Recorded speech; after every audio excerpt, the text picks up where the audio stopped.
It's 7 o'clock, and I'll go ahead and call the meeting to order. This is the regular meeting of the Kaneland Board of Education.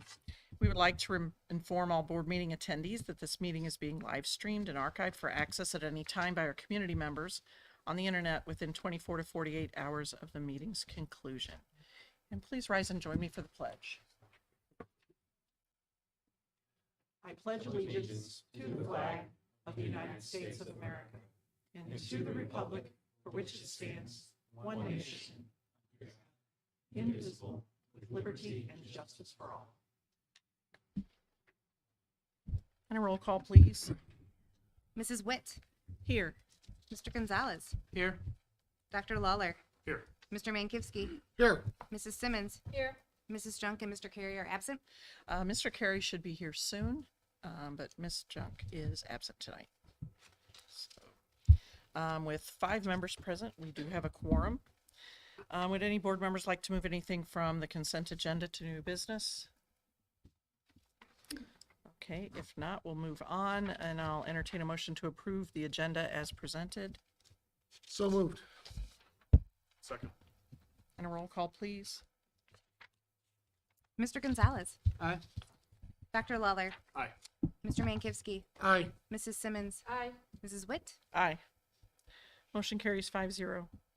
Come now to the board and superintendent salutes, and Dr. Layden, I'll give it over to you. Thank you. And Lindsay, please join me. Yes.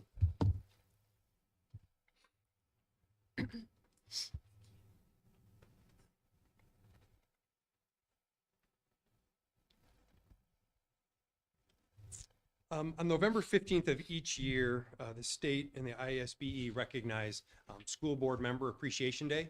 That's the balloons and the cookie. On behalf of our school district, we would like to say thank you for your work. Thank you for your dedication to our school board and to our community and for all of the work that you do. It's a challenging job, a thankless job at times, and a tireless job at times. So we appreciate your work.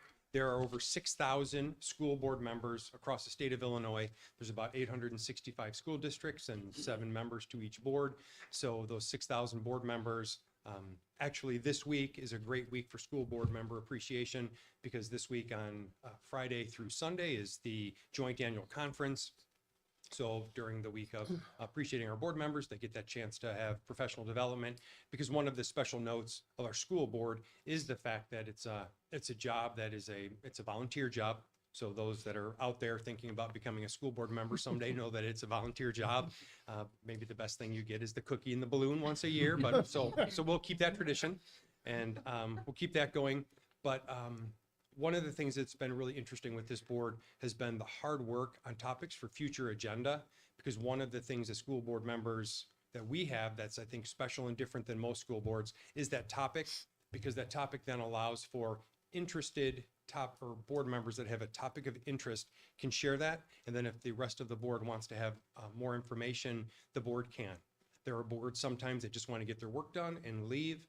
And I've always appreciated the fact that this board instituted that topic to be able to learn more when there is a topic that a board member wants to learn more about. So we appreciate that greatly. We appreciate all that you do. And Lindsay Yost now, as our student ambassador, or our board ambassador, also wants to share a note of appreciation. Hi guys, I just wanted to say happy School Board Appreciation Day in advance. I just wanted to say thank you on behalf of not only myself, but all the students and families and just the whole community that makes District 302. Truly, we wouldn't be able to, you guys make such a huge impact on this district, and I thank you. Like he said, this is a volunteer position, and you guys truly care about our district so much. And from being here the last, I think, 4 meetings it's been, you guys really do work so hard, and you take into consideration all the tiny details that are so important to make this district run. So yeah, thank you guys so much for everything you do. Thank you, Lindsay. Please join me in recognizing our appreciation for our Board of Education. And next, Board President Teresa Witt, can you please join us?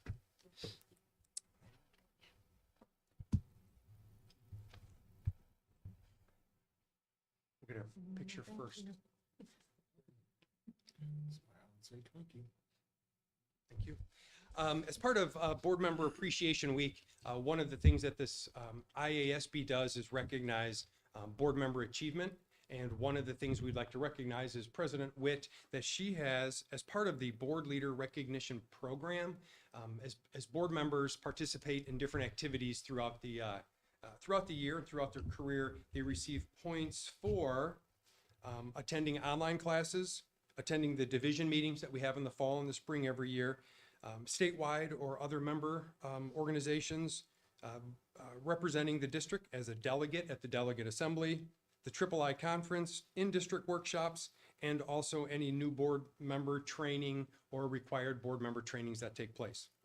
And so based on President Witt's dedication, she's achieved distinguished board member status, which is achieving 400 or more points during her career as a board member, and the most you can earn in any one year is 60 points. So Been around a long time. just earned a lot of points, attended a lot of conferences. So it's really important to have that history, that historical perspective. So we appreciate all that you've done. So thank you very much. Can I tell them that? Yes. So, thank you. I was just gonna tell everybody the funny way I found out. Todd was actually at the division meeting, the dinner and everything, and I'm sitting there with my phone and it bling, and I look at it and it's from Todd and it's just a picture. And it's a picture of the list that says distinguished board members. My name's on it. And I'm like, what? So we were completely blindsided. They didn't tell us. So, but I appreciate it. Yes, thank you. And thank you for your dedication. Yeah. Lindsay. Thank you. And also the next step for President Witt is the legacy board member, which is 25 years or more. So that'll be the next one. Oh, darn. So sorry I won't be making it tonight. End of the road. That's twice. Thank you. That was all we had. Thank you. All right. So tonight's consent agenda contains the following action items.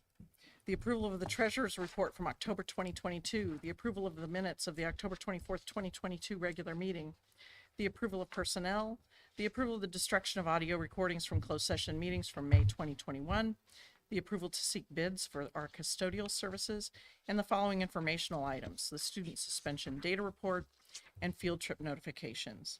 So I'll entertain a motion to approve the consent agenda as presented. So moved. Second. A roll call, please. Mr. Carey, Aye.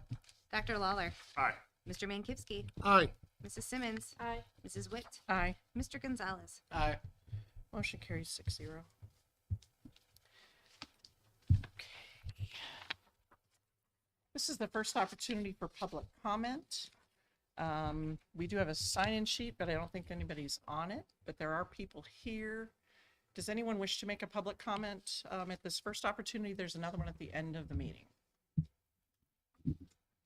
Okay, seeing none, I'll skip the spiel and we'll move on. Oh, but I missed this. Spiel. Very long. And we'll move on to our first item of new business, which is the approval of the resolution providing for and requiring the submission of the proposition of issuing $57.5 million in school building bonds to the voters of the District of the Consolidated Election to be held on the 4th day of April 2023. Yes, thank you. With that, I'll turn this first item over to Dr. Fuchs, and she can provide update and answer any additional questions that you might have. Thank you. At the October 24th board meeting, when the board reached consensus of which projects we would do with the referendum, I reached out to both our financial advisors at PMA and our bond counsel at Chapman and Cutler, and worked with them to develop the attached resolution and question. And included in your packet tonight is a timeline of the election requirements, which tonight meets the first one, or, I'm sorry, it does meet the first one, but we're early because you don't have to do it until January 17th, but it's good to get a jump start on it. And then, additionally, on the page 4, it has, the actual language that will be on the ballot. And then on page 6, there's a sample copy of what the official ballot will look like with the actual language. And so this will officially make it so that this question can go on the April 4th ballot, and our bond counsel will help us to make sure that everything is legal along the way. I think that's pretty much everything. Let's see if you have any questions. Okay.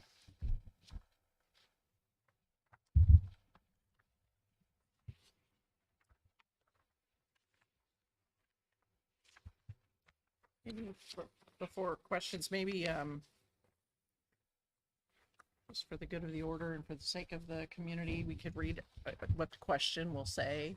Should I read the question You are wording? Yep. I think it would make sense so that they're familiar with what it's going to look like. Good idea. So the referendum question on the ballot will read, shall the Board of Education of Kaneland Community Unit School District Number 302, Kane and DeKalb Counties, Illinois, build and equip an addition to and alter, repair, and equip the Kaneland High School building, including but not limited to the repair and replacement of infrastructure and mechanical systems and the renovation of learning environments. Build and equip a stadium facility on the high school campus site, improve the high school campus site, develop an expanded secure vestibule and a new entrance at said high school building, and issue its bonds to the amount of $57.5 million for the purpose of paying the costs thereof. So that's what the question is. Anyway, so if there are any questions by board members or discussion, or that now. Anybody? I just don't like the word build right in the beginning of that because it sounds like we're building a high school, but I'm sure the lawyers know better than I do. Yeah, I imagine there's only a couple of ways you can do it. This is and you're right, Mr. Carey, this is the language directly from them as the expert, so we defer to that. Anything else? I think most of my questions are going to be covered in the next section where we go over the kind of the rules and, Yes. and how the process is done. Okay. Yeah. Okay.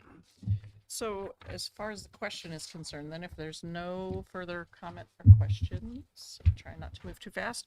I'll entertain a motion that the Board of Education approve the resolution providing for and requiring the submission of the proposition of issuing $57.5 million in school building bonds to the voters of the district at the consolidated election to be held on the 4th day of April 2023. And I will make that motion. Is there a second? I'll second. And a roll call when you're ready. Dr. Lawler. Aye. Mr. Mankivsky. Aye. Mrs. Simmons. Aye. Mrs. Witt. Aye. Mr. Gonzalez. Aye. Mr. Carey. Aye. Motion carries 6-0. Isn't it what? There are 4 copies in the sign folder. It's not a mistake. That's how many that Chapman and Cutler had requested. Okay. Yep, they're behind there. I just have that top page, so. Does everybody have to sign it? Just you. Oh, okay. Because I thought I signed things. I didn't see anything for anybody else. Okay. Just letting you know Just that it's not a understanding, mistake, okay. that there are 4 originals. Okay. Yep, thank you. All right. So now we'll move on to J2, I guess, which is the discussion of the referendum guidelines. Yes, thank you. As a follow-up to J1, I know that there, as Board Member Gonzalez just also shared too, there are probably several questions. There are guidelines and guidance that staff will follow, guidelines that administrators and board members that we need to follow throughout this process. And this document that we have that's attached is the most revised in 2019, is the most updated information that is out there. I checked with 2 other school districts. This is the same information they use to communicate to their district and their staff for their steps, for their referendum planning. And also, we did check with our legal counsel also and reviewed this, and these are the guidelines that we'll follow moving forward. Dr. Fuchs and I plan to meet tomorrow to share a condensed version of this with our staff, so our staff knows what they can and can't do to advocate, answer questions, and inform the community. So in a second, Dr. Fuchs and I will answer questions that you might have on the process, but the primary takeaway was the difference between informing and advocating. So in our role as administrators, teachers, and board members, when we're in our official role in serving administratively or as a teacher or as a board member, when we're in that official role, we can inform, we can use district resources to inform, we can use district facilities, copies, information to inform, but what we cannot do in our official capacity is advocate. So if we host meetings, if we host seminars, any community sessions, we can inform, we can give tours, we can show displays, talk about the finances, and inform all we want. But any advocacy would have to be when we're not in our roles, serving as a capacity of our jobs, or as a board member in your role as a board member. So if we're at committee meetings, CAC, insurance committee meeting, any of those that we serve on, that would be officially in our capacity. But the work outside on a Saturday or a weekend or a special meeting set up off-site, that would be a time for advocacy if somebody chose to do so. And then there are just, as you probably saw in review, there may be some questions that came up, a couple highlights that I can share also. But following that, wanted to see if there were board member questions that we can answer.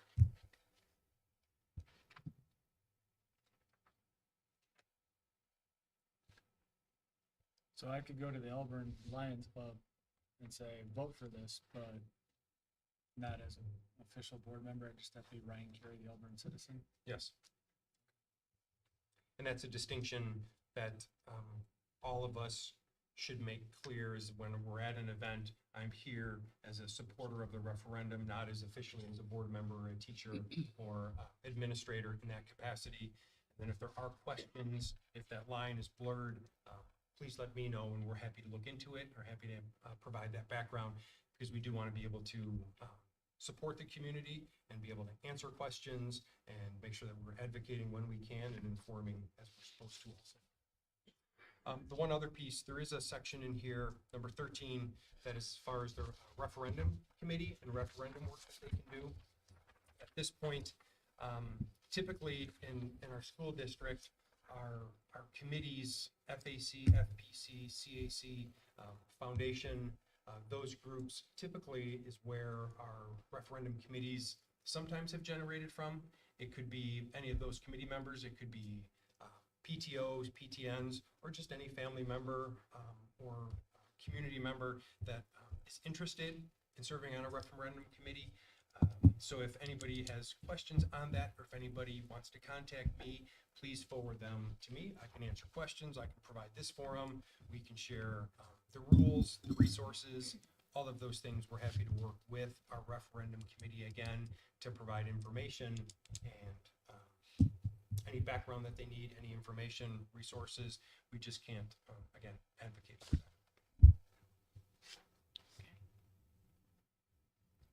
And then our board emails, so people can email us, but again, we can inform, but not speak one way or another. Yes, Yes. informing is perfectly fine. If someone wanted to send a notification to the board that they're interested in serving on a committee, is that allowed? Yes. Okay. So we invite anyone? Yes. We'd like to invite anyone that would like to, take part in helping on the committee it's for you, just click on the website, click email the school board, and it'll go to all of us. So we can at least put people together, perhaps. Yes, we can do that. And I think we're more free to do things than you guys are. Yes. You guys, because there's compensation from So, the state and from the district, you can't do things like that. so if the Elburn Lions Club wants to have their members take a tour of the high school, can that be done? or- Yes. Okay. We can do it. We can take a tour. We can inform. We can show pictures. We can provide information, we can show them the referendum question, we can do all of those things. But during that process on the campus, we just can't advocate for it, but we can inform anybody as much as needed and as often as warranted. Okay. Then once hopefully we have a referendum committee, once they're identified and they communicate with us, we can work with them to provide information. We can work with them to inform them. We can, as you see in here, the referendum committee can use school location. They can host meetings on site. They can do any of that, and we can do any of that, again, to inform. For more senior members of the board that have been through this before, in the past, has it been difficult to find someone to take the lead and find the group, or do they generally go about? So the last time we were in a referendum cycle was in 2008 when it was to build this school. So it's been a long time. It was a different climate then. We were in a referendum cycle pretty much all the time. So like we had them in 1998. We had one in 2002. And a lot of times we had to go twice before we passed one. So we were in and we had one in 2005 that was an operational. Then we had 2008, which was the building. I think we went in 2007 on this one first. Right. And failed. Twice. So the committee never went away. It was always just, and it did start out as the CAC and FAC were formed in a way to kind of explore the question of whether or not the community would support referenda. And so it would go to those committees, and then those people would kind of pick it up and run with it. So it's, Piggybacking on that, do we think that maybe the CAC and the FCC might be there currently? I've not heard from them, because one of the guidelines here is, again, information sharing, not advocacy. Right. So can't technically recruit while working, but if people are, or when people are interested, they can come to me and I can answer as many questions as possible. I can inform, I can go meetings to inform, we can go attend all of the meetings, we can bring people in for meetings. We just can't necessarily recruit and or try to build that process. So is that line, even, and I'm trying to clear the line, to say we need, or we're, right now, we're currently looking for people to, is that as advocacy, you're saying too much that you're saying? No, I can say we're looking for that, and we Okay, do need that. okay. I just can't say, Aaron, please come and do that. Sure, okay. But if okay. someone has questions, if they need to have more information or support, we can provide that for them.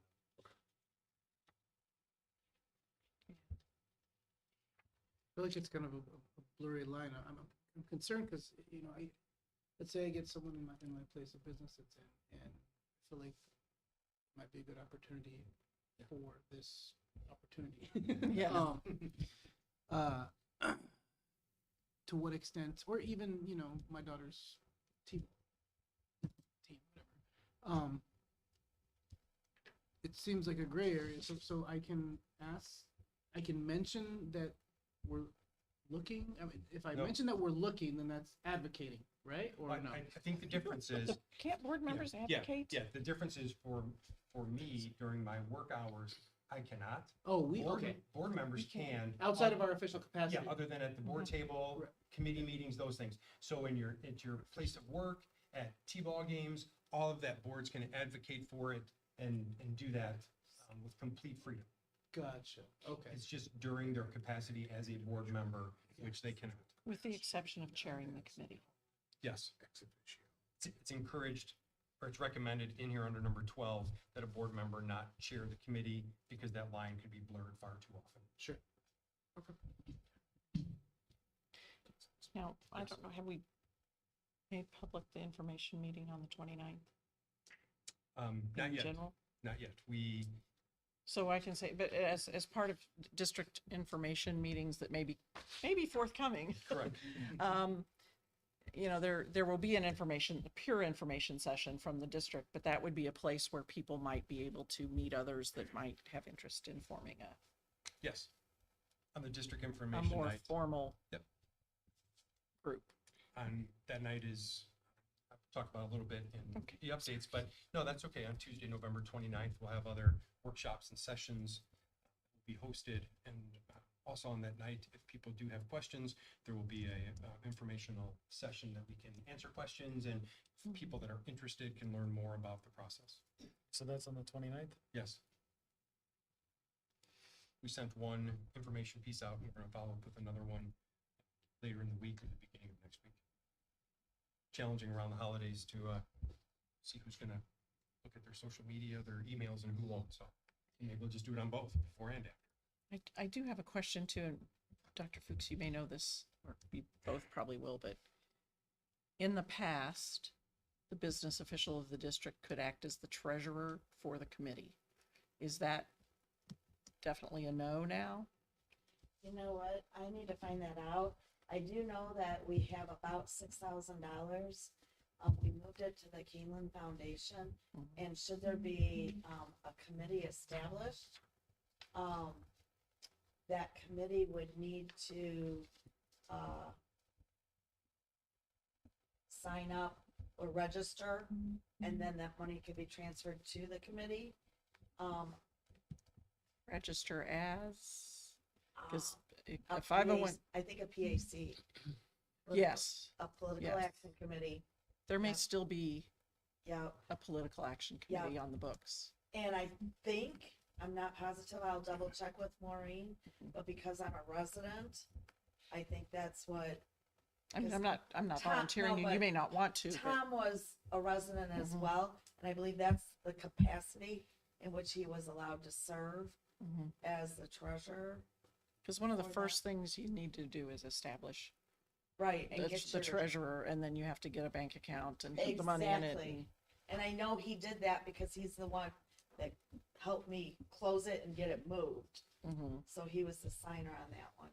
So let me check with Maureen to see if that's changed at all.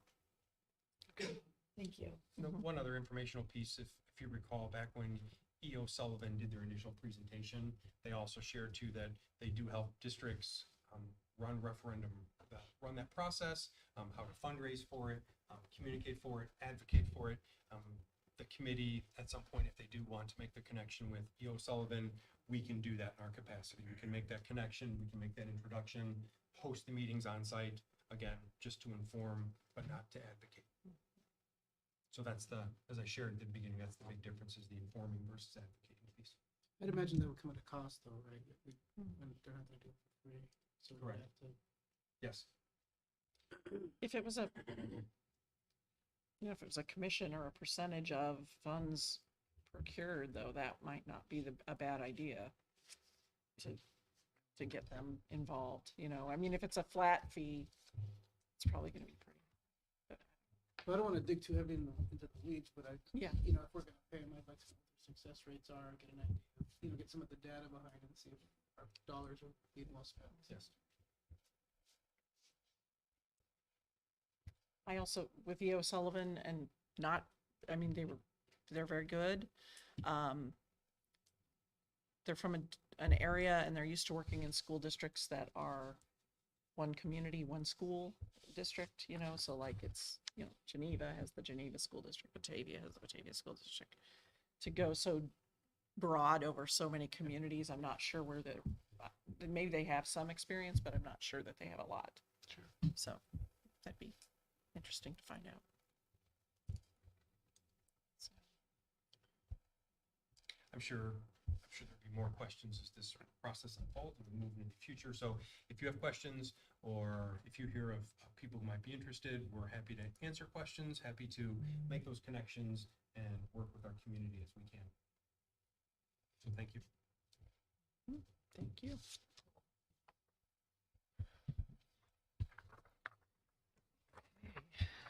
Moving on to J3, which is the approval of summer school fees and compensation. Yes, for that one, I will turn to Dr. Adkins. I know he's going to share a presentation and some information, and there is a recommendation that comes with this one. For that one, I'll turn it over to Dr. Adkins. Good evening. Thank you for having me tonight. So you may recall earlier this fall, the board received some information about how summer school went last year, just some facts and figures and data. And from that, and from some feedback we've collected, we're here tonight to seek your approval to increase fees and programming options for summer school. So I'm here to go over some of those things, share that information with you, and answer some questions if you can. Just so first, some celebrations. Our engagement camps have been highly attended. They're very well liked, which is a good thing. We have some increased student choice in our summer sessions. We've begun co-teaching in our summer programs, which has been very fruitful for our students. Students, as they have always been able to do, are receiving some opportunities for credit. Jumpstart has been wildly successful. So we've got a lot to be proud of. And as we look at those, that program, we've identified some things that we want to expand upon. Something that's come up over the years is the idea of transportation. I do think that that may very well be a barrier for some students to participate in summer offerings. So we're looking to add transportation to our summer offerings this year. We are looking to consolidate our programming to 2 sites. That will help us with some of our behind the scenes operations and logistics. We also talked about expanding to a full day opportunity. It's our belief that the community may appreciate the opportunity to have their students attend programming in Kaneland for the entirety of a day during the summer. Sometimes that partial day opportunity may not meet the needs of all of our families, so we're hoping to provide some opportunity there.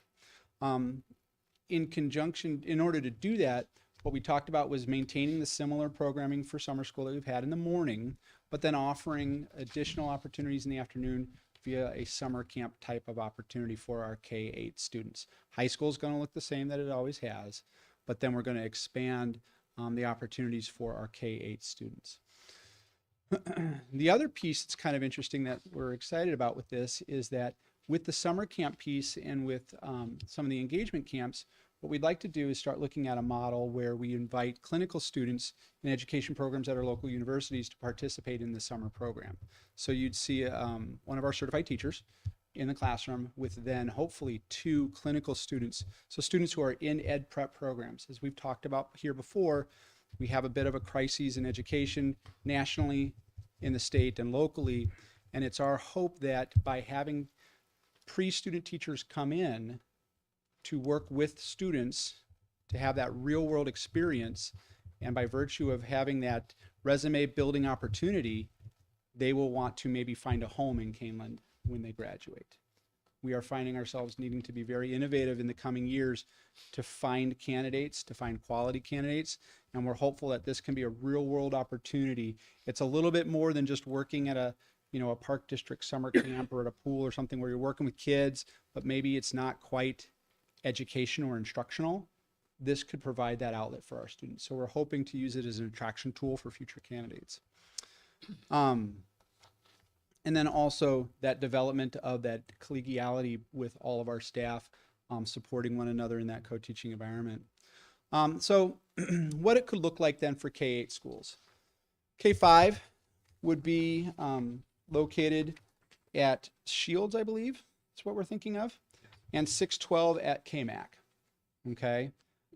There would be that core content camp in the morning, that hour-and-a-half programming. And then we'd offer the literacy and the math as we've had before. We'd offer a supervised lunch opportunity, so kids could come in the morning, stay, eat, and then go into an engagement camp for an hour, 1 hour or 2 hour options, depending on what kind of activities are being planned. And then a wrap up from about 2 o'clock till 4 o'clock with just traditional summer camp activities, games, crafts, whatever we may be able to plan, and then pick up at 4 o'clock. So we're hopeful that we can extend the day for those families that might want or need that, and provide that opportunity. It's still just that 16-day window, so we're not going beyond the length of time. So we're looking at basically June, right? But to extend the day and extend some of the opportunities.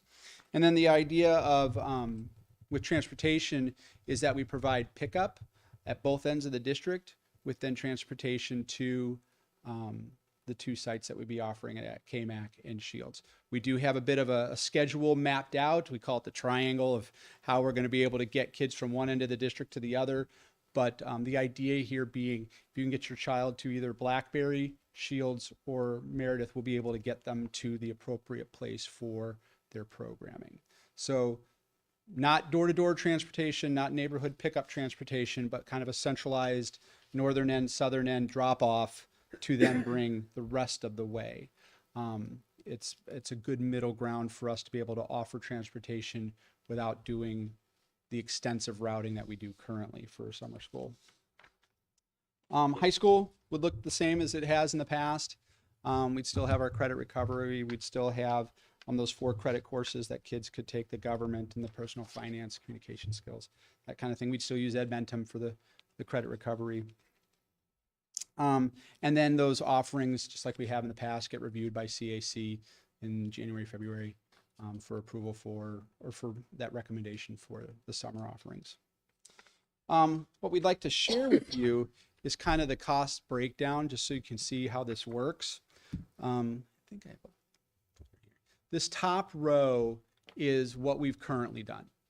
Okay, so this top row shows you the fees of $125, what it would cost to run a program, our summer program for 180 kids, what that revenue would be, transportation, we haven't had transportation in the past, what the support staff cost is, that's our summer school secretary, and then what the cost is for our 2 admins, the 912 admin and the K8 admin. And then what the total expense is for the district on top of that $22,500. So if you look at the costs, the cost to run, the support staff and the admin costs, and then back out the budgeted amount that we put in $10,000 as a placeholder in our budget every year for summer school. We end up spending about $5,000 of that $10,000. Okay. But with offering transportation and with a different model with this, we'd be able to expand our programming to include the afternoon. If we raised the summer school fees to $150 per participant, that would bring in about $27,000. If we look at the cost to run the sections, the added cost of the transportation, because of the full day offering, we would need more time from the secretary, more time from the 2 summer school admins, so we have to increase those costs. We would be looking at a total expense out of that $10,000 of budgeted summer school dollars of $2,300 instead of $4,960. So we're able to do a little bit more, use our money a little bit differently, provide the transportation, extend the day, create potentially a recruitment tool for new staff, and still provide similar programming to what we've done in the past. So we're hopeful that the board would be interested in increasing those fees, $25 per participant, and then the way we have it broken out with transportation and all of our other staff-related costs. So, questions? If we Yes. have kids on campus all day, are we required to provide lunch? It's a summer school, so it's an optional opt-in opportunity. So we wouldn't be providing free and reduced lunch. We would or would not? Would not. So it'd be a sack lunch kind of idea. Be a barrier to certain. It could groups? be. We're trying to eliminate those barriers as much as we can. But we don't have the capacity to offer a lunch program during the summer. When you say administrators, you're talking about the principals of The 2 principals. Aren't they full-time, year-round how many day employees are they? They have been sitting principals in the past. This past year, and we foresee for this coming year, their current teaching staff who are interested in becoming principals and have the proper licensure, and then this is an opportunity for them to practice that skill. So this past year, they were 2 teachers. Why are we not using our administrators? Are they the principal of pick a grade school is a full-time employee, right? They only work 220 Yeah, days. they only work 220 days, so we have to pay that. We'd have to pay them all right. additionally anyway. All right, I got you. Then. Thank you. Yeah. Is any ESY enveloped? This is not special education at all. That's separate through Mid-Valley, I believe. Yes. Which is Mid-Valley? Yep. What if a student eligible for ESY wanted? Through the IEP process, I believe their option would be ESY through Mid-Valley. Okay, which is not believe non-credit. If you're a high I'm school. going to defer to, Yeah. Typically, the students, Yeah. are outplaced students, Got it completely. not all of them. But we'll make the students at Mid Valley aware of our summer school offerings for those, say, for example, who are capable, who within, Challenges, they're probably at the same. yeah, they'd have to pick between ESY. But to answer your question, the families would be aware of it. It would go out to all of our families. would be aware. Yeah, the Okay. information would go to annually goes out to all of our families for summer school. Correct. Circumstances with individual students that I'm thinking more visually impaired. Mr. Raleigh, can you go to the Yeah. microphone? Low, Sorry. some of your low incidence, Yep, who qualified for ESY, but we could best provide the services here on site on campus. Yeah. So their ESY goals were crafted with the team, but actually implementing that teaching and those practices and those things were done through Kaneland summer school programs. So it technically was ESY, but the service, yes. Yeah. Yep, they needed the Kaneland environment. So in a very limited scope, yeah, for the That ones could- that, for ones that. all might- possibilities are Might take advantage of it. Correct. That, for whom it would be beneficial. correct. Or is there financial aid available for this for people in need? I believe the registration fees could be worked out with free and reduced.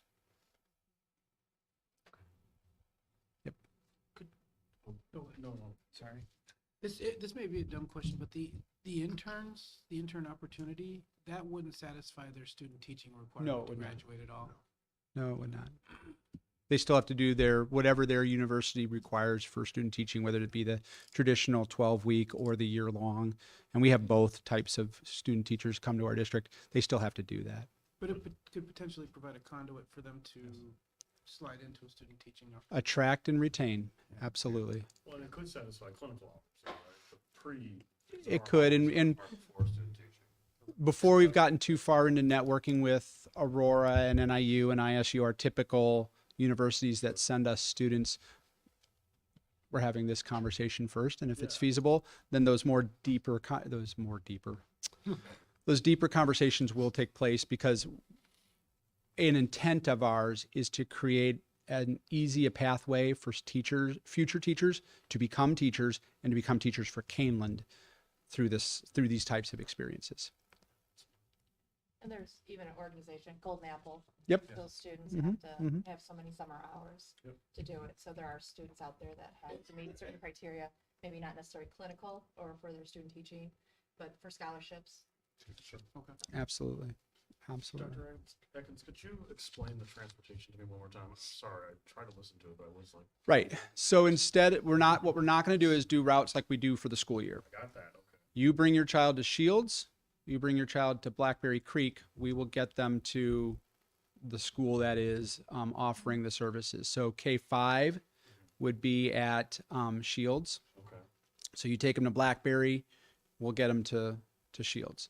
The 612 component is going to be at KMAC, and you get them to Blackberry or Shields, we'll get them to KMAC, and then back in the reverse. So I guess that's what I'm asking. So is it just BlackBerry and Shields that serve as these hubs then? Correct. So folks like by McDowell, we still have to get to BlackBerry or Shields? You'd have to get to Shields. Let's get Shields. As the south end of the district and the north end of the district, Stewart. KPK is the location. The Stewart families would also go to KPK. Yep. I mean, I get it. I'm looking at it as, it's kind of a time saver, but it's not a great one, right? Baby steps. I'd love to see that get revisited and looked at, and as we go along, if there's those kinds of needs. Sure. I don't know that the door's shut to that. Have we ever taken any kind of data about the summer school program, like what people think of the fees? And if, But think of the fees. or people who I'm getting say a no and a things yes. like, you know, like why, if you know, if you know, have you ever used this summer school program? Yes or no? No. Why not? Because it's too expensive. You know, do we have any data like that? We did it about 4 years ago, right before the pandemic. So maybe it was even 3.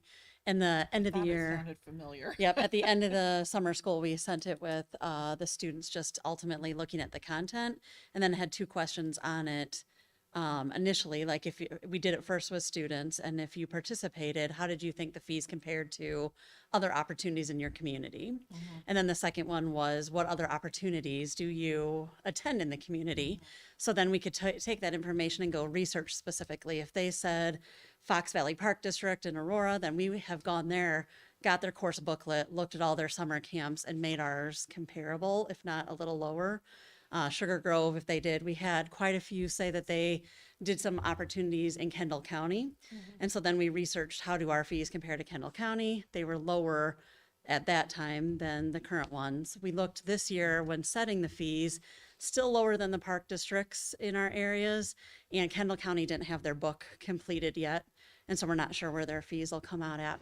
The other thing that we did send out in the principal newsletters for K-5 only was, if you didn't attend summer school, why are you not attending?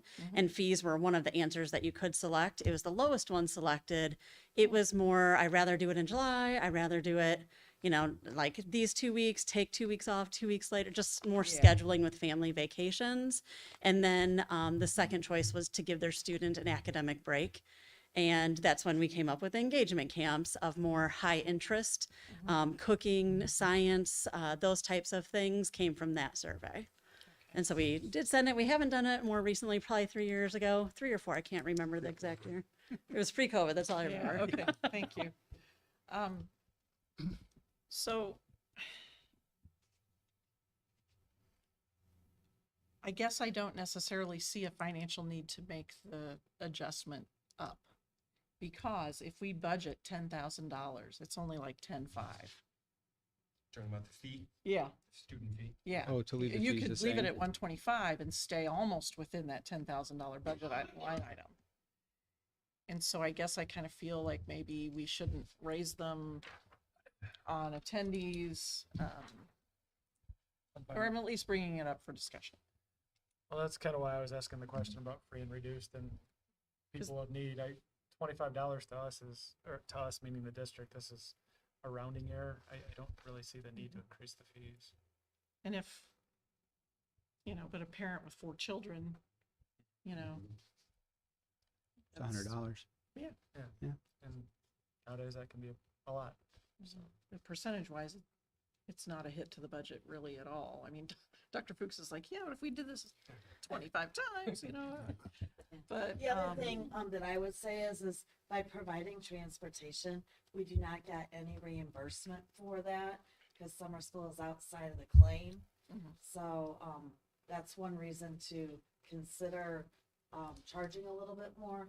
However, the offset is truly the experience of the student teachers, and because their costs are lower than previous years.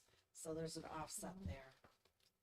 or could you do something like a bus pass, like some people who live, you know, wouldn't need it, and say, so if you're going to use the transportation, pay an extra $10 for, I don't know. I'm just trying to think of a way to not raise the fees on families. Let's just leave it then. It's not going to make a difference to us. Is there a downside to that? So You guys see? if I'm hearing you, you're suggesting then the approval of the transportation and the related costs because of the extended day, but not the fee increase. Yes.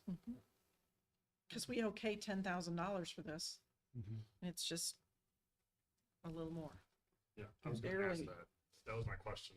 So if we don't improve the fee structure, will you still provide all the services? Yeah, we just amend the. I'm sorry, let me rephrase that. You know, budgetarily, will you be fine? I would defer to Dr. Fuchs real quick. We will find a way to make it work. And then as we do at the end of every summer school, we give a update on the that financials, the went. credits, the number of credits that were earned, and then we would do an evaluation at that time, bring it back to the board with an update with possible recommendations for the future. And by keeping it low, you may get more people and still get the same revenue out of it. But, Quantity, Yeah. yeah, potentially. I don't know. So what then, if you're just changing the way things are run at summer school, do we even need to approve that? If we're not approving The allocation for transportation and Okay. the support staff and the administrative costs would be an increase. So that would be a thing that I would believe the board would need to approve. okay. Because of the different type of expenditure and it's going to involve staff. So the recommendation on here right now says that the Board of Education approves the presented estimated summer school fees and costs. Just cross out fees and just say the estimated summer school costs if we wanted to change that. I would concur, Yes. Dr. Fuchs, Dr. Yes. Layden. Yes. Okay. Is there a consensus on the board to not raise the fees or? Well, I think we're unanimous. Okay. Were you, Yeah. you were thumb. All right, so Are we I okay? will make that motion. Okay, so, Seconded. yep. So it's that the Board of Education approves the presented estimated summer school costs. Roll call when you're ready, please. Mr. Mankowski, Aye. Mrs. Simmons, Aye. Mrs. Witt, Aye. Mr. Gonzalez, Aye. Mr. Carey, Aye. Dr. Lawler. Aye. Motion carries 6-0. Thank you. Thank you. Thank you, Dr. Atkins and the Ed Services team for putting that information together and being creative, so thank you. J4 is the presentation of the indicators of success in school report card data. Yes, thank you. I'm going to start with the school report card piece. You can see it up on the screen. That link typically we'll share with our Board of Education first, and then tomorrow I'll share with the link to our webmaster, and she will put that information on our website and on the scrolling homepage for about 2 weeks. That way, families that want to look at the school report card, if they have not already, because remember, it always comes out right before Halloween, so it has already been out there, but we publicize it after we share the information with the board. So that's what the homepage looks like for the district. If you look at the left-hand column with the yellow or the orange at the top, I can't tell what color, the mustard.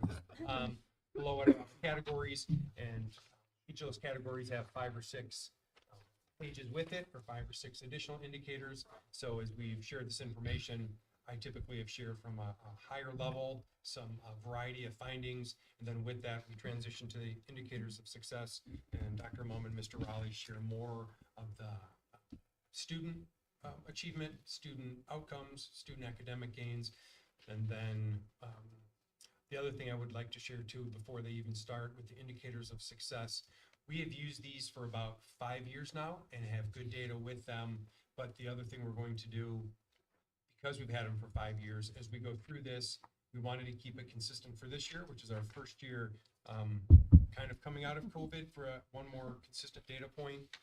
Then relook at these, reevaluate these, and see if these, under our new strategic plan and under the moving forward, are these still the indicators that we think are necessary, are important to track? Because the school report card, again, changes every year. They put new information in every year. They update it. But the indicators of success was more information that we chose, that we look at, and that we looked at with CAC. We looked at with administrators, and we brought it to the board to talk about the set number that we had, the set indicators. And so that's how that's come about. So please know that after tonight, we're going to look at these again and maybe keep them the same, maybe bring recommendations to the board with different indicators also. So a few things from the school report card before I turn it over to Dr. Mum and Mr. Raleigh. We do have, and we looked at the trend data, or I looked at the trend data on all these topics. The first thing I wanted to share was that our seniors that are choosing post-secondary education, that are moving on to the post-secondary world, is between 80 to 82% over the last 4 years. And of those students, between 92 and 99 or 100-ish go to Waubonsie Community College, and I'll share some of the Waubonsie information again here in a second. Our class size continues to stay lower. It declined during COVID for various reasons, from the hybrid model to additional supports that were needed. So that number has stayed lower, which has been good for our students. Our low income has Mr. Carey asked about for summer school purposes has remained consistent for 4 or 5 years at about 15%. Our students with IEPs, students with individualized education plans, has also stayed between 13 and 15%. So that has been stable during that time. Our English language learners stayed at 2.4%. So that's also a stable, static number. Our student attendance did dip last year by 2%, and we believe that that's directly related to COVID, and when somebody was out, they were out for the 5 days. So students that typically would have been out for 1 or 2 days not feeling well were out for 5 days. So we think the attendance went from 95 to 93 because of that. One positive note was, one of the positive notes, student mobility rate was down below 4%, which is the lowest that's been in a while. So that's important for our families' stability to stay in a consistent learning environment with their school, with their teachers, that get to know them well. Teacher retention, which is important as far as attracting and retaining our staff. That has been over 90% for the last 2 years, which is the highest 2-year period in the look back that the school report card has on this topic, which is 10 years. So that's a credit to our staff, credit to our district. So we're thankful that we do have that consistency for our students and our staff across the district. And again, those are just a few I wanted to highlight. There are, again, if you go on that left-hand column, you can find way more. You can find teacher years of experience, administrators' experience, the financials. There are several tabs and questions to look at.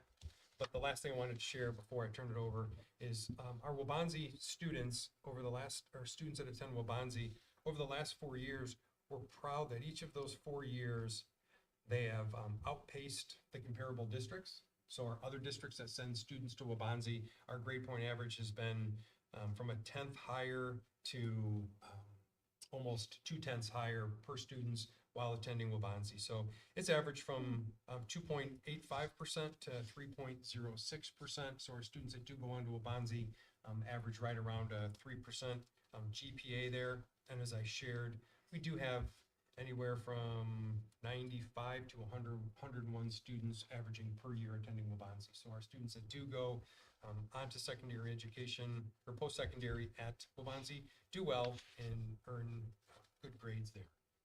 The other piece that we're still looking more into is trying to get that data from other places. It's really nice because Waubonsie sends this nice information every year to me. We don't get that as readily accessible from other universities and colleges. But as we do get that information, we do compile it and we share that in our high school, share that with our high school staff so that they can also learn more of that information. And if and when you do go onto the school report card and start digging in, if you have more questions, feel free to reach out with any questions that you might have. Mr. Mankowski. Your IDEA child count, based on the percentage that you just cited, has remained relatively stable from year to year? Yes. Like a percentage either way? It's between 13 and 15 over the last 5 years. But Same with students with IEPs and low income. Okay, and but the number of students with IEPs has remained relatively stable. It hasn't creeped up during that period of time? Correct.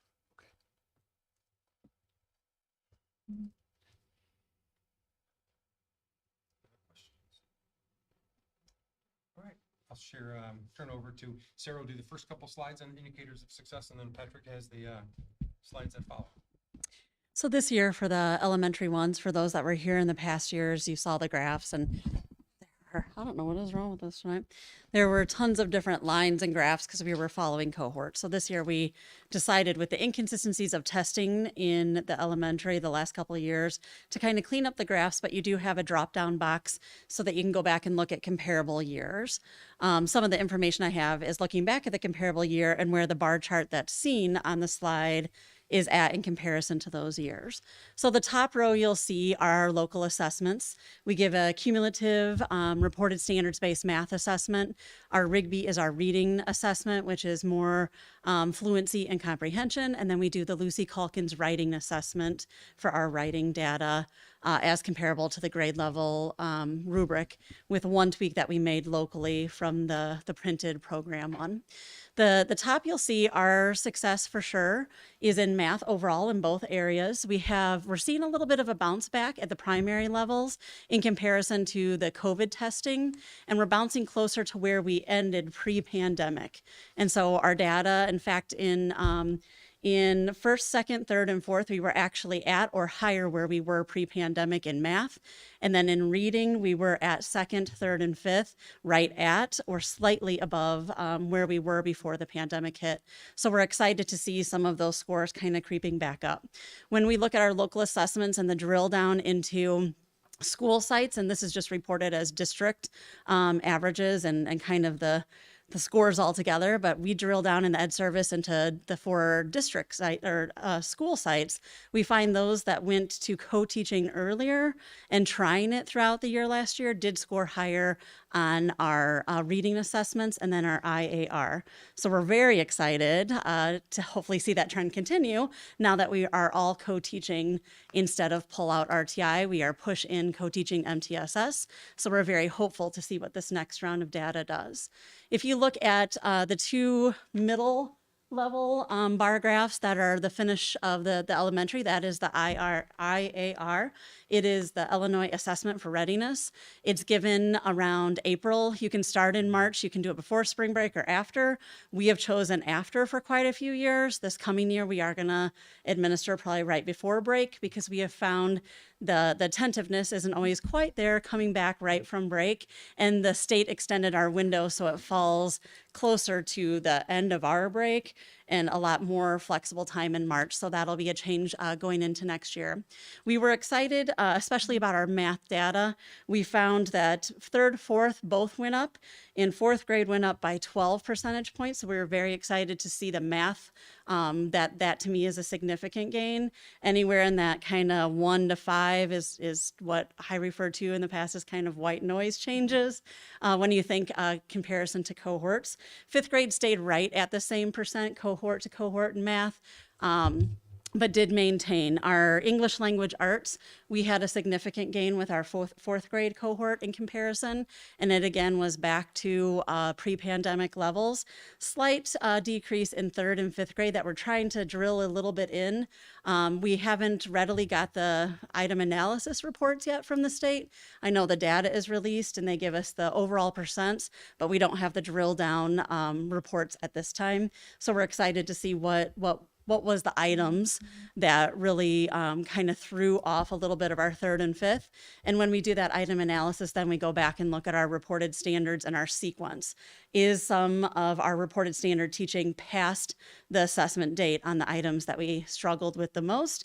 And how can we get it prior to the test? Or does it just not make sense in that sequence? And so that's kind of our next step to do with this data. That's elementary as a whole. Questions?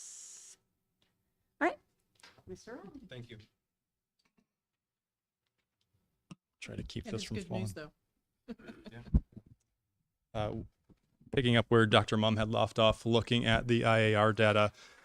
So we do 2 standardized assessments with our middle school. The first one, that IAR goes through 8th grade, and then we look at the middle 2 boxes where it says Math 6.8 and ELA 6.8 are referencing our benchmark assessments through iReady. And we've seen a couple different things here. First, starting with IAR, we did see some dips overall in scores over the last 2 years. Believed to be a result of some of the effects of the pandemic. Looking at our 6th grade class, our 6th graders in both ELA and math did see an increase in their scores compared to the previous year of assessing. And then we saw a few dips in 7th and 8th grade.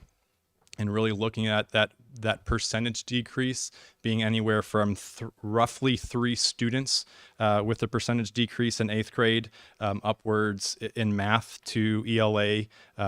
We have a class of about 38 students where we did see a dip. Looking at that, again, without being able to analyze the questions in the item analysis from that test, looking at a couple of the structures that we've had in place, as Dr. Mum talked about, the effect of co-teachers and having 2 certified teachers in the classroom. We have recently being this year, gone to more of that model with our MTSS staff and our MTSS programming. In previous years here at the middle school, we had a single ELA interventionist and a single math interventionist. As students were identified with those gaps and with those needs, they were often taken out of an exploratory class, and they were the intervention program was a computerized program that didn't necessarily mesh with what was being taught in the classroom. So what we've done going back to last year, we put together a district-wide MTSS committee looking at the needs for more personalized and connected intervention. So this year we do have 6 interventionists. They have done a wonderful job making those connections with students. And you see where we see some of the effectiveness of having that second teacher and that co-teaching model in our elementaries. We're starting to be able to replicate that with the staff that we have on hand at our middle school. We're seeing those with some of our local data that we'll talk about, and we're seeing that has played out pretty typically as we look at so like our honor roll and some of the local assessments and where students are achieving, and then we'll talk about the impact that that has had at the high school. In addition to increasing the interventionists this year and looking at some of that data, we are using more aligned interventions and intervention techniques, not only having those interventionists in the classroom, but looking at programs that are personalized to the students with the resources and the tools that they already use. So we've eliminated that disconnect between the intervention programs. Same thing for when you look at math ELA, we did see a little bit of a dip. Historically, our students are scoring anywhere between 45 to 65%. Our data point at the end of the year last year's ranged from 30 to 60. And that is more local. So yes, it's a benchmark through an outside company, but it does align more to the scope and sequence that we are using from a day-to-day teaching standpoint. So that reflects a little bit more of our local instruction, our local scope and sequence and curriculum maps. Like I said, historically, that's about 45 to 65%. We were anywhere between 30 to 55%. So looking at, 15 to 30 students that were below the grade level, meeting or exceeding grade level expectations. What is not reflected on here and why we are working really hard with our teachers and their tier 1 instruction, with our interventionists and their tier 2, tier 3 instruction. Mr. Riley, can you just quickly share what tier 1, tier 2, tier 3 for the non-education? Absolutely. So our tier 1 is general education. So the education and the instruction that every single student receives. When gaps start to be identified, we can then offer additional instruction in those topics. That's typically tier 2.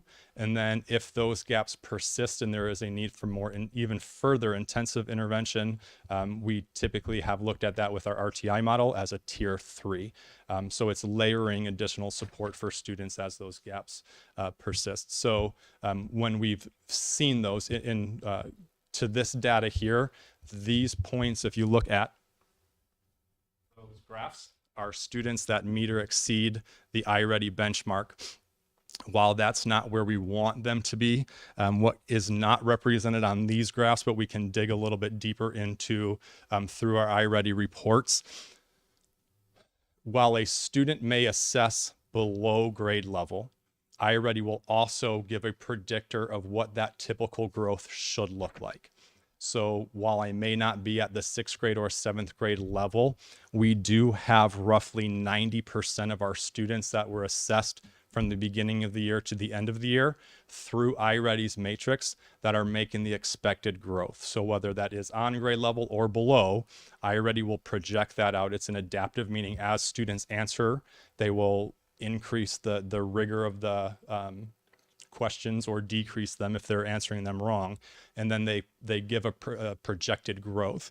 And we do have roughly 90% of our students that are hitting those benchmarks for their estimated growth, which reflects more of that, again, that day-to-day lesson and instruction that they're receiving from our teachers.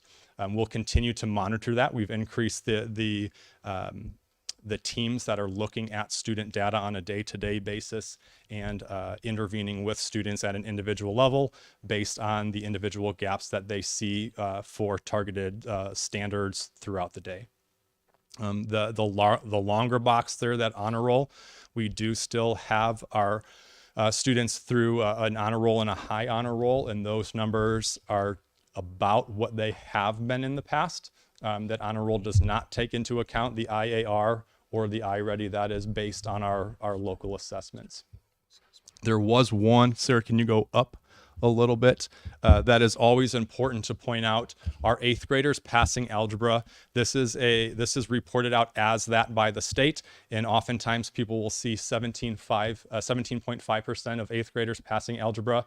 That number and the way it's reported, we do not have all of our 8th graders taking algebra, nor is it expected that all of our 8th graders are taking algebra.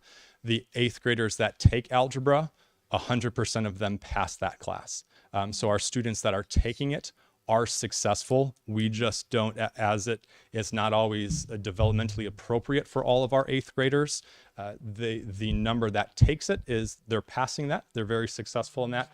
We have roughly 18% of our students taking that course and passing that course. Going down the next few slides here, look at our high school data. The first thing we look at is a pretty good indicator. It's called Freshmen on Track. So we look at the freshman class and look at the number of courses they've taken. They need to take 10 semester courses or 5 full-time or 5 full-year credit courses. And this number represents all of those that don't have any failing courses, or they can fail up to 1 and still be deemed as on track. So that number has not changed over the last couple of years. That's roughly about 86%. And that's something that it gives us a good gauge of how those students are going to progress throughout their high school career. The next chart there is looking at our SAT scores. This year, I believe when we add those two together, comes out to about 37%. That is within plus or minus 1% of what it has been in the past. That is averaged out between math and English. I know our school report card breaks those out a little bit differently. We have, since I've been here and have been pulling this data, we have always performed around the 37 to 42, 43-ish mark for our SAT scores, and we typically trend above the state, what the state averages for SAT scores. The last part on here looks at the number of students that we have taking college level courses. So that looks at any student that is taking an AP course, a dual credit course. The difference between the orange and the blue there, and they're almost always within a couple percentage points, are the numbers that are taking those courses, and then the number that are actually earning credit in those courses. So when we have students that take those and then they go on and take the AP test, AP is a little bit different than when we talk about our local curriculum here. The AP is driven by the College Board, and there's not a lot of wiggle room in what is taught. And then those students are given the opportunity to take an AP test, and depending on their score, they can earn credit into different college courses. So that number, we have about a quarter of our students that take them, and roughly the same percentage that takes them passes those tests or earn those credit. Those that do not, and talking about some of the Fox Valley classes and the nuances with certificates and requirements that they have to follow, sometimes there is an attendance piece that is attached to those, or they have to go to X amount of sessions, and that's usually where we see students that are taking a course but not necessarily earning the credit for it for the next level. Our Nights of Distinction, that has changed, so there's not a huge historical at that drop-down menu. I think it only goes back to last year. That is an honor that is given out to our graduating seniors, and that is reflective of students that are academically challenging themselves through course selection. It's tied to some community service. So that is meant more of a reflection of the holistic student, a well-rounded student. And we had roughly, I believe it's about 20% of students that have earned that recognition at the end of last year. Our graduation rate is usually right around 95 to 96%. It was at 94%. We're pushing the 10% increase over what the state is, but we have held true. That 6% that of students that are not reflected here, when you look at students that go beyond our graduation date, and that's tied somewhat to IEPs, there are some circumstances where kids can graduate beyond that 4-year. When you account for those students and the time that is afforded to them, that graduation rate gets upwards of 98, 99%. The last piece that is on there is our grade point average. This is a celebration of, again, how our students are doing with our curriculum, with our scope and sequence, with our expectations. If you drop down that menu on our website, in this blue piece here is students that were at a 0 to a 1.0 grade point average. That was at 11% the previous year during the heart of the pandemic. Last year we did a really nice job and we closed that gap about in half. That's about 5%. And then that larger purple-ish chunk is that has grown. That was about 48, 49%. That's our highest achievers. That's the 3.0 to 4.0.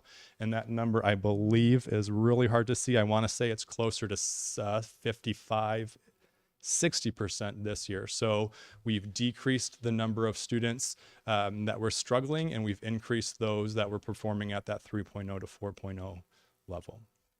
We continue to look at all of this data at the high school. For that 15% of freshmen on track, our high school team does meet weekly. They have those students identified that have 2 or more failing courses, and they are intervening on a personalized level for those students. Teachers help with those students. It may be attendance contracts, it might be academic contracts, but there's a specific plan in place for those students, that 15% of students that after their freshman year are not on track. And that's also something that our guidance staff and assistant principal work on at the high school hard second semester of senior year, because we identify the students that are close within a credit or two or might fall a credit or two short. Make sure we meet with those families, meet with those students for that 6 to 12 students that are right on the border of being able to have enough credits to graduate, and then work with them to make sure that if they don't, that summer that they get their credits and take whatever courses that they need to make sure that they finish. But those families are typically starting freshman year, if they are on that radar early. Some of them stay on that radar, some completely drop off and do well. But by senior year, second semester, we're identifying students that are struggling or possibly not on track to graduate, and we work with those students too with their classes as they finish their senior year. And we do see a strong presence, to Dr. Layden's point, in our summer programming, our summer school offerings for our high school students, whether that be a recovery through Edmentum. Some of our students do take credit-bearing courses. We offer 3 of them that are approved. When they take those courses, it opens up further opportunities for them. So that number, the dual credit, the AP courses, that number was hindered a little bit through the pandemic and what courses we were able to offer. We do have a significant number of high school students every year that are taking those credit bearing courses. And we do have students that are identified through our student service team, through teachers, to recover the credits that they may not have earned throughout the school year. So we do have a very strong showing from our high school students throughout the summertime as well. And if you take time to go to the website, the indicators of success are there. They are updated. We'd like to thank Nick Borg. Nick does a great job updating the information, pulling the data. And also, if you look at each of the boxes in the top right-hand corner is a yellow light bulb. That tells you what, if you want to go to Nights of Distinction, you want to see exactly what it is. The yellow light bulb tells you each of the indicators, what the definition is, where the information came by, or where the information was derived from. And then also in the middle of each box is the drop down with the arrow of the years. Yep, right there. So if you look, you can go back and we have about 4 years of trend data with the indicators of success. And as I mentioned at the beginning, The other thing we're going to do is we're going to go back and look through these and determine, are these the indicators we still want to use? Do we want to keep all of them, some of them? Take some time to look at what students that are going to college and going into the workforce or going to the military, what is deemed successful for them. Maybe we need to find some additional criteria to consider for our overall Kaneland success. So just know that that's going to be under review also. And before we change any of those officially, we bring that back to the board. So thank you, Mr. Raleigh. Thank you, Dr. Mum. Thank you very much. And that was just informational. We don't need to take any action. Correct. All right. Our last item under new business tonight is the presentation of the annual school board topic calendar. Yes, this is also just for information, and this is a memo that was derived from a topic for future agenda from a board member. As we looked at, I think there was, at times, there's frustration. Where does the timeline come from? Why do we have to report it this time? Doesn't it make more sense to do it here or there? Please know that this, the way it's organized, is new as a report to the board, but it's not new to Cabinet. Cabinet has this for 5 years on a running Excel sheet. So what we do is we look month to month, and as you'll see, there are some topics that are monthly, quarterly, annually, and then there will always be topics that are brand new.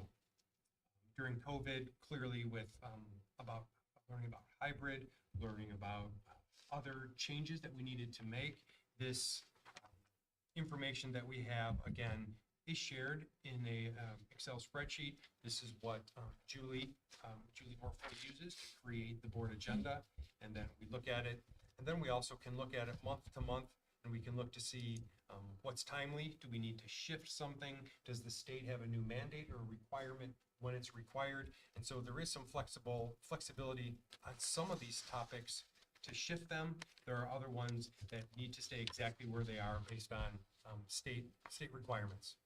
So I know that you had time to review this. So the last thing I'm sure you want me to do is to go over the 102 line items and tell you what each one is or why. But please know that on the major topics, the recurring topics as needed, the FOIAs and field trips, as we need those go into the consent agenda. If we don't, they just drop off. The recurring monthly topics, those three you'll see on each of the agendas. The quarterly topics, you'll see them spaced out throughout the year quarterly. And then the annually recurring topics for new business, you'll see July. Those are typically the time when those take place. August, you'll see each of those under their corresponding representing month. And again, those are flexible. In some cases that we can change them, we can shift them, especially if we see an agenda coming up where there's 8 items. We'll look at the next agenda and see there's only 2 or 3. If we do have flexibility to balance those, we will move them to try to keep our meetings more balanced. And this is also, as we have pulled this together, this will be a resource that we use, that we update, and it'll actually be a wonderful resource for new board members, for somebody who wants to consider board member training, and just get an idea of what the topics are and how we organize them. And they are well thought out and patterned, even though it seems sometimes some of the topics are longer than others and the way they're timed. We do look at it carefully and try to plan it so that it is balanced around the year and also meets all of our state guidelines. And some of those aren't the universal across school districts. Doesn't the IASB or as part of press, don't they? Is that part of press or is that something else? I thought they had a suggested topics calendar. Yes, there is through And so IASA and the IASB. We may share some of these with other districts. We all do it at the same time when there's state mandates and things. Yes, you'll see, if you look at other districts' agendas, you'll see that probably 2 or 3 of these items are regular, that they would be doing the same month or the same board meeting specifically because of timelines. Okay. You'll see staffing is one, budgeting is one, the levy, those will always follow the same timeline. Any questions on those? Thank you for not making me go through 101 line items. If you have questions on this ever or topics, I know that we do have topics for future agenda. As I shared in the board appreciation piece. That is a topic that this board created over the years so that we could address our needs that might be different from other school districts. So that is a distinction that our board has that's been good to have. That's actually where this topic came from. So thank you. That's all I had on that one. Okay. We'll move forward now to the superintendent and board report. Yes, and speaking of topics for future agenda, one of the topics that was brought up by a board member 2 or 3 meetings ago that will be on the next agenda on November 28th, which is the Fox Valley Career Center and the financials, the parameters that surround that, how capital projects work there, how funding works for the Career Center. That will be on the next agenda, November 28th. Also, we do have President Witt, a little foreshadowing there for press policies. We do have a press policy on the next agenda, but please know that I'll share in an update. There is only one that has a question for board consideration. I'll share that one. The rest is about 120 pages long, and of the other 120 pages and 60 policies, they are all either statute updates, code updates, or case law updates that we have no choice but to do those. So I'll make sure I lay that out also. But if you do have questions, we're happy to address any of them, but no, they're mostly code updates and statute and requirements. Next, the joint annual conference, as we talked about a little bit, that is this weekend, the 18th through the 20th. And as we've traditionally followed the practice of at the following board meeting, which will be November 28th, those of us that can attend or are available to attend will share out a brief update on some of the topics that we went to or some of the sessions and some of the highlights and information that we've learned. Also, November 29th, which is Tuesday after the holiday, we do have our district information night. More information will follow on that. We did have a save the date that went out, but we'll have more information on exactly what's going to be discussed under the standards-based grading piece, exactly what Dr. Adkins will be looking for on the HR piece, the Rev piece, more information, and then now we'll also be adding the referendum information opportunity that people can come and learn more about that, ask questions, find out about membership.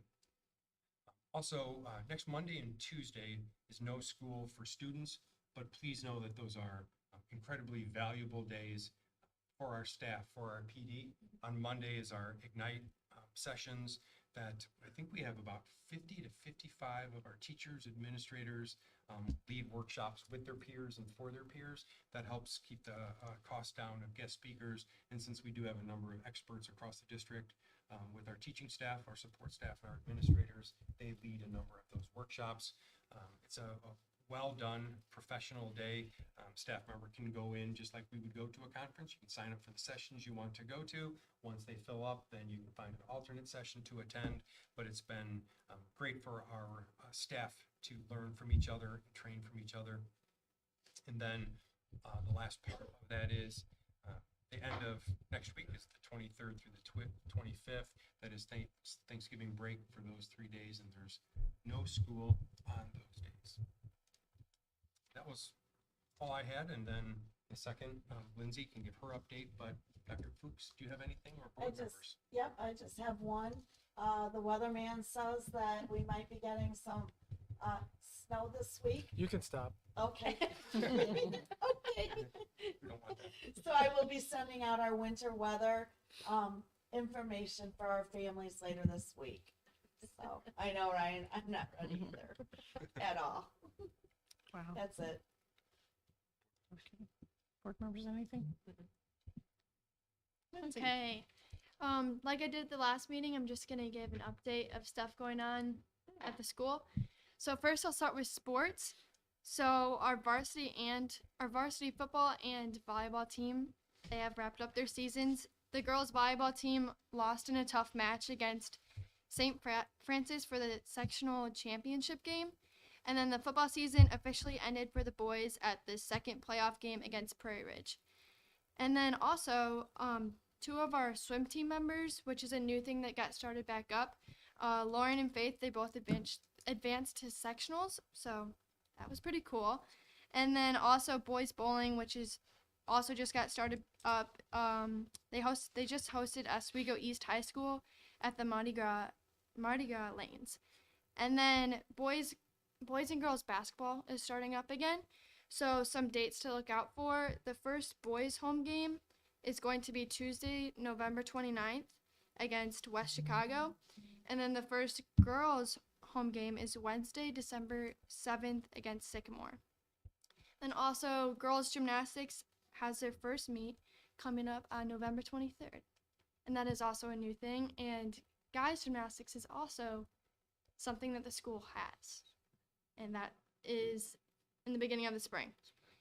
Okay, so next for fine arts, the holiday concert is this week on Wednesday and Thursday, and this is for the entire music department, and this will be at 7 p.m. Tickets are sold online. I'm looking at it right now. It's on the Kaneland District 302 page, and for adults it's $10, senior citizens $5, non-Kaneland students are $5, and then any Kaneland staff and students are free. And just so you guys know, the tickets are almost completely sold out, so that's really exciting. But also, if you want tickets, then you should probably get them soon. Good sales pitch. Yeah. Well done. And then the Magicals dinner is also coming up. That'll be December 16th through 18th, and that is also something that sells out really fast. So just be on the lookout for that. And then speaking of the Magicals dinner, our Magicals choir just wrapped up their retreat. They do a 1 weekend retreat, and they basically do it to grow together as a choir, and yeah, it's pretty cool. And then for our clubs, the biggest thing that's happened is our Kaneland chess team won the 2022 Sterling Invitational for the first time ever. Oh, wow. And Matt Manugas, who is a senior, he earned first place like individually throughout the whole thing.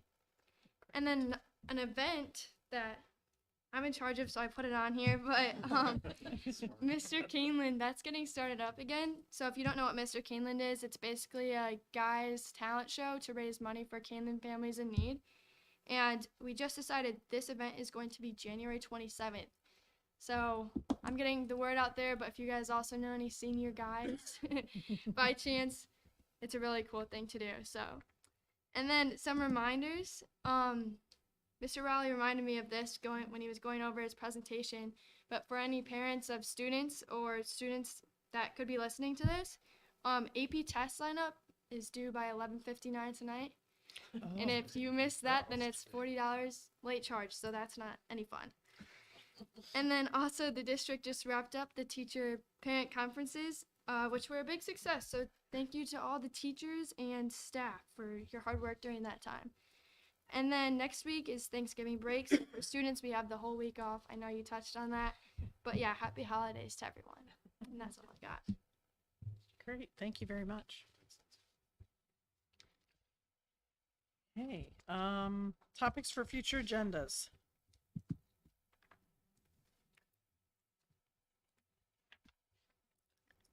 Oh, I don't know if it's, last week we had there was 2 days off for something, and then for Veterans Day, and then come back we're there for a day, and then, which seemed like you should find a reason not to have school that day, because, but I don't know if that's really a topic, it's just Yeah. But No. it is school calendar. Yeah, we've received that feedback. The challenging piece is that because of the election this November, we had the date, but next November, there's not an election, so we already have our schedule set for next year, and we don't have that day off. So it's going to be a planning, as the state lets us know it's going to be a holiday, we can plan accordingly. Not a holiday, but a day off. Okay, But yes. all right. Anything else? Okay. Public comments. Are there any public comments? Okay, seeing none. We have no closed session. So when we adjourn this meeting, the video will stop and the video of the meeting will be concluded. So I'll entertain a motion to adjourn. So moved. Second. All those in favor? Aye. Opposed? Motion carries 6-0, and we are adjourned at, what is it? 8:35.